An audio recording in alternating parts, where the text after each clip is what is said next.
Hello everyone, in this video I will go over my solution to the problem named graph travel taken from today's or yesterday's Kickstart round. This problem is an excellent problem which modifies the standard dynamic programming with bit masks problem, and that is the problem in which we need to find out Hamiltonian flights, or basically in which we need to find out the number of Hamiltonian flights in a graph.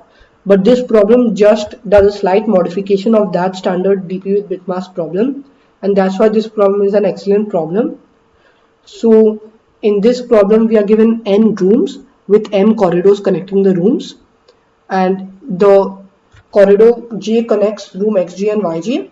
So it's a bidirectional edge between the nodes x, y, and the ith room contains AI magic points and is protected by a magic shield with properties Li and Ri. This means that we can enter the ith room only if the number of magic points which we have so far is between Li and Ri. And after we break the shield, we can enter the room and collect. We have to collect all those AI magic points offered by this room. So if our magic value was x, then we can enter this room only if x belongs to L, R and Li, Ri, and we then increase x by AI. So x plus equals to AI. That's what happens when we visit the ith room. Then we initially have A initially has 0 magic points, and she needs to find a way to collect exactly k magic points. She can start in any room, so obviously initially she has 0 magic points, so basically she won't be able to enter any room. That's why she can start initially from a room and then she can end in any room. So in the first room which she goes, she collects all those magic points offered by that room, and then she starts this process of going to an adjacent room, and this basic process which I just mentioned. And she can also end in any room. The only condition is that she needs to end with exactly k magic points, and we need to find the number of ways in which this can be done. So for example, let's say that we are given 4 rooms, and we are given 3 corridors, and we need to get 3 magic points, and these are the so these 4 corridors initially, these 4 rooms initially have these quantities. So basically Li, Ri and Ai. So the first corridor, we can visit the first corridor only if we have magic points between 1 and 3, and we get plus 1 magic point if we go there. Similarly for the remaining 3 corridors, and these are the 3 bidirectional edges: 0 to 1, 1 to 2, 2 to 3. So in this case there are 4 ways in which you can visit the rooms.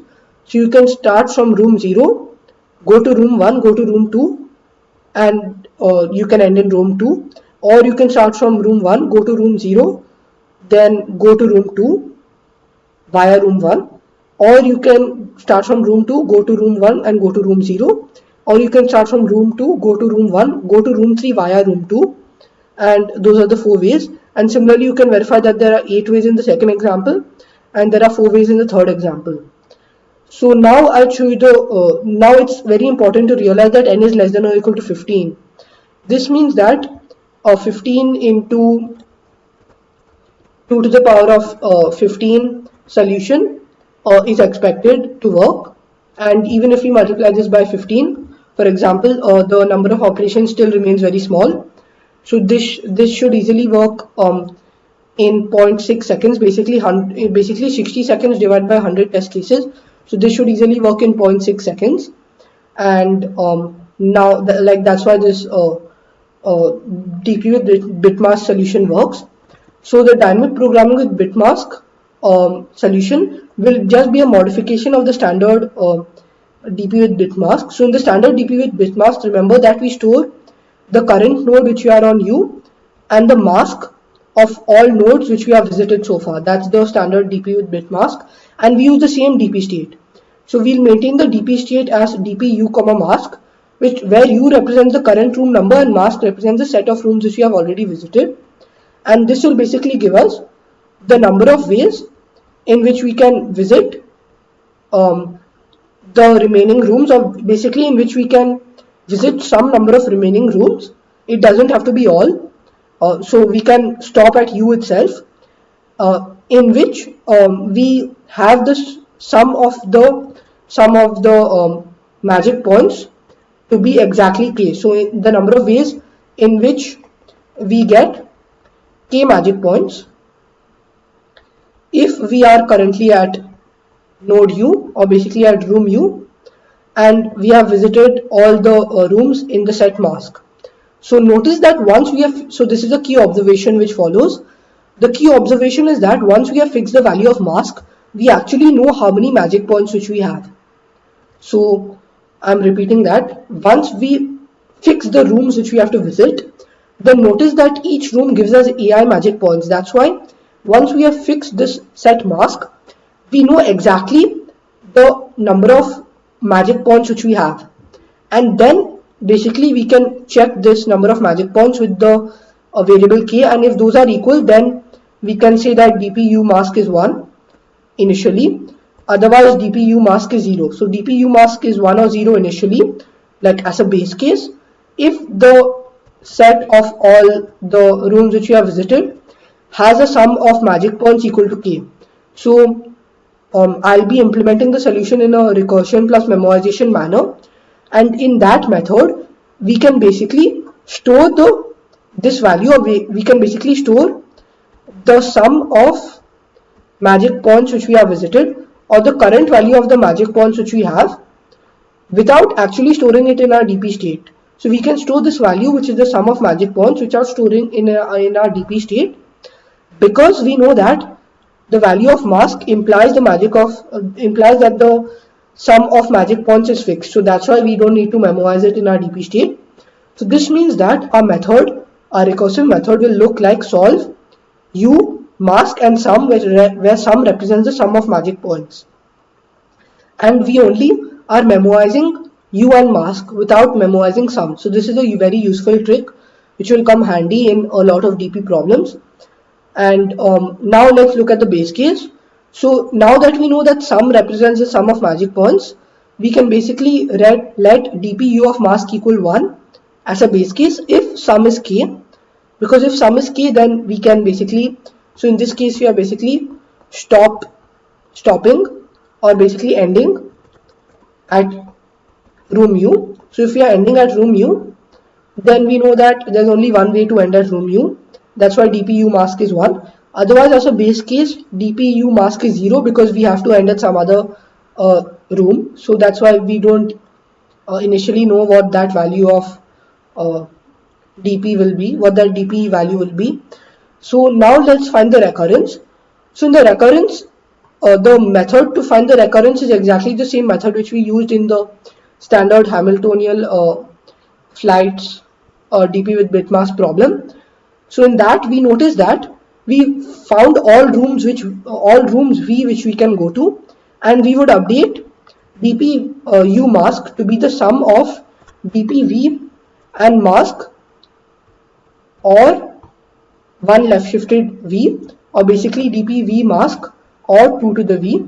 This was the standard dp with bit mask which we would do, and in that case v would belong to the nodes which are adjacent to I, or which are adjacent to u.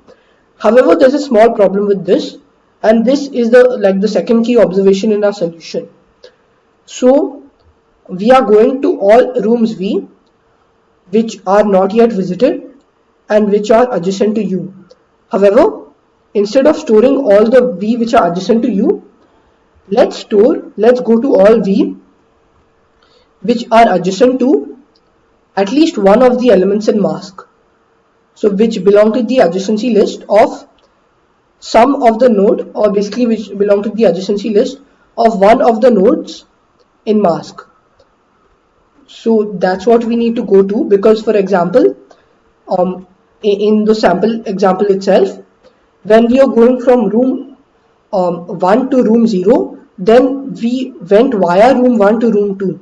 So what I'm saying is that instead of going via room 1 to room 2, let's directly go to room 2, because that's what we normally do. We want to find a way in which we can go directly to room 2. And the key idea is that room 0 and room 1 are already in the mask. So that's why we can directly access the adjacency list of room 1 and go to those elements which are in the adjacency list of room 1 and are not yet visited. So basically, the adjacent nodes v would be all those nodes which go from 0 to n minus 1. So V goes from 0 to n minus 1, and V is adjacent, and V is not, first of all, inside the mask. V is not inside the mask because we don't want to go back to a node which we have already visited. That's why V is not inside the mask. And V belongs to the adjacency list of at least one of the elements in mask, or basically at least one of the nodes in mask. And I'll show you how we can implement this in the code, but you need to understand that this will be the case. We'll go to only these nodes V from the node U. If you had any doubt in this part of the solution, do leave a comment down right now, and I'll explain it in a more detailed manner. But for now, this is the recurrence, and basically this is the whole solution, because we know the base case, we know the recurrence, and we basically know the method in which you can find the DP value and DP values. And note that the final answer is just going to be the sum of all calls on solve. So the sum of all solve values for all initial nodes I. So for all I going from 0 to n minus 1, we call solve on I comma 2 to the I. And we can also memorize, we don't have to memorize, but we can store the AI value in that. And over here also, notice that we call DP V comma mask or 2 to the V, but we are actually going to be calling the method solve V mask or 2 to the V, and the sum plus A of V, because the magic value increases by A of V. Also note that an additional condition is that the sum should belong to L of V comma R of V. The reason being, that's the additional condition which we have. We have the condition that the sum of the magic points should be between Li and Ri, or basically the sum of the magic points should belong to LV comma RV. And these are the four conditions which we need to make sure when we are going from the node U to the node V. And the final answer will be this, the sum of all these values of solve. Now I'll show you the code implementing the same idea. So in the code, I have the global variables L, R, A, adjacency list, DP, N and K, because I don't want to be passing them around in the solve method. Then I'll explain the solve method in a bit. In the main method, I take in the value of T, which is the number of test cases. For each test case, I take in the value of N, M and K. I store the values of L, R, A, adjacency list and DP. Notice that adjacency list is actually an adjacency matrix, because like that will tell us, that will help us to easily check if V belongs to the adjacency list of at least one of the nodes in the mask. So for that we maintain the adjacency matrix. I take in the value of Li, Ri and Ai for each room I. For each of the M edges, I read in the edge and I set the adjacency matrix values to be true for the edge from U to V and for the edge from V to U. Then I update the global variables. So I make sure that capital N is equal to small n, capital K is equal to small k, DP is equal to small dp, adjacency matrix and L, R and A are all passed on to the global level, so that in the solve method they'll come very handy. Then I maintain the final value answer to be 0, and I increase answer by the solve method called by the parameters I, 2 to the I and AI. And in the end we print the answer. Now for the main solve method. In the solve method I pass in the values U, mask and sum. Notice that U represents the current node, U is the current node, mask is the set of nodes visited, and sum represents the current magic value. So sum represents the current magic value, and this does not need to be stored in the DP table, because I just said that DPU mask will automatically tell us that sum is fixed, sum depends only on mask, that's why we don't need to memorize sum. Then as a base case, if DPU mask is not -1, we return DPU mask. Also, although this may not be required, I just have it over here. If the sum of all the magic values is already greater than k,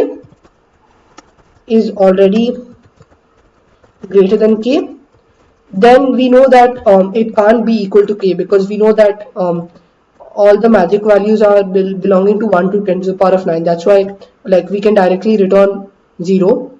Otherwise we do the whole base case and the recurrence.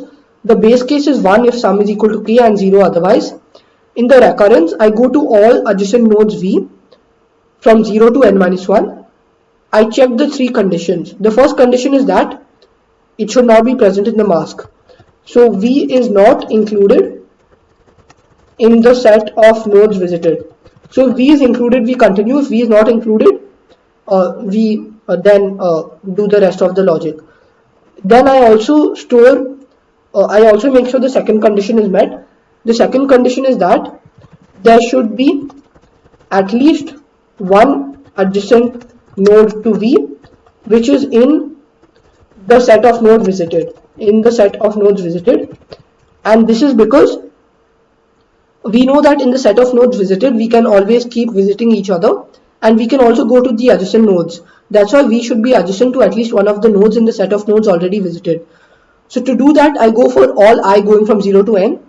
If I is a visited node and if adjacency list of v of I is true, then we basically know that v is adjacent to node I and I is in the set of nodes visited. That's why is true. And if is met, so if there is an adjacent node I, then we go basically to node v. Also the fourth condition is that the sum of magic values should belong to L of v and R of v. So if the fourth condition is also met, then we go to node v and we basically update dpu of mask is the sum of dpu of mask and the solve method on v, mask or 2 to the v and sum plus a of v, as I just discussed in the whiteboard. And then we basically return dpu of mask to the main method. In the main method we basically accumulate this in the answer variable, and in the end we print the answer. And you can verify that this code does get accepted, like the same code which I described does get accepted. So I hope you like this problem and my solution for this problem. If you had any doubts, especially in the recurrence, do leave them in the comments down below. And if you like this video, don't forget to give it a thumbs up. Thank you.